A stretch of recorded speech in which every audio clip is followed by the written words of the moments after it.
नमस्कार, मैं नेहा जोशी। आप देख रहे हैं द फैक्ट इंडिया। लोकसभा चुनाव के दूसरे चरण में 26 अप्रैल को बांसवाड़ा डूंगरपुर लोकसभा क्षेत्र के चुनाव होंगे और इसके लिए प्रचार प्रसार चरम पर है।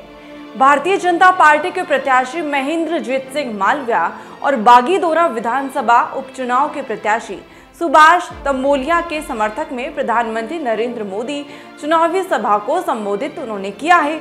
तो वहीं दूसरी तरफ भारत आदिवासी पार्टी छोटे छोटे सभाओं का आयोजन करके लोगों से जनसंपर्क साधा जा रहा है। भारतीय जनता पार्टी की ओर से लोकसभा चुनाव में प्रत्याशी के तौर पर महेंद्रजीत सिंह मालविया को उतारा गया है।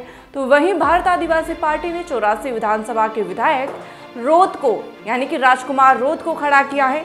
कांग्रेस पार्टी प्रत्याशी अरविंद डामोर ने नामांकन पत्र वापस नहीं लिया, जिससे ये मुकाबला दिलचस्प हो गया है और त्रिकोणीय हो गया है।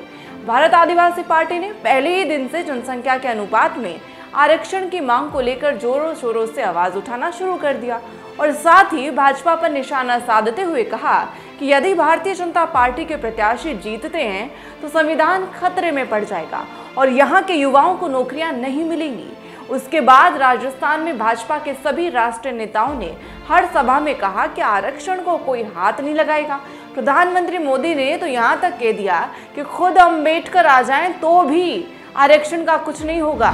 लेकिन जमीनी स्तर की बात करें तो आदिवासी अंचल में आरक्षण खत्म करने का मुद्दा जमीनी स्तर पर जोरों शोरों से अपनी आवाज बुलंद कर रहा है। इससे पार पाना भाजपा के लिए मुश्किल होता जा रहा है। जैसे जैसे समय बीतता जा रहा है वैसे वैसे ये मुद्दा हावी होने लगा है और भाजपा की ओर से उठाए गए धारा 370 हटाने, राम मंदिर निर्माण और 3 तलाक जैसे राष्ट्रीय मुद्दे गौण होने लगे हैं। इस पर भाजपा को भी क्षेत्रीय मुद्दों पर आना पड़ा और उन्होंने भी इस मुद्दे पर चर्चा शुरू की।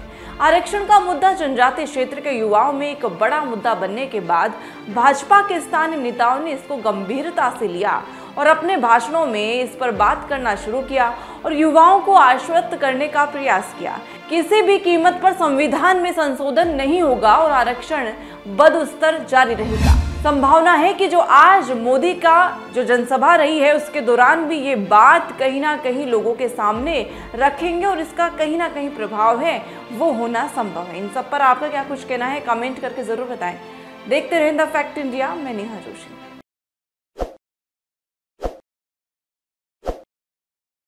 ताज़ा खबरों के लिए विजिट करें द फैक्ट इंडिया की वेबसाइट और डाउनलोड करें द फैक्ट इंडिया ऐप।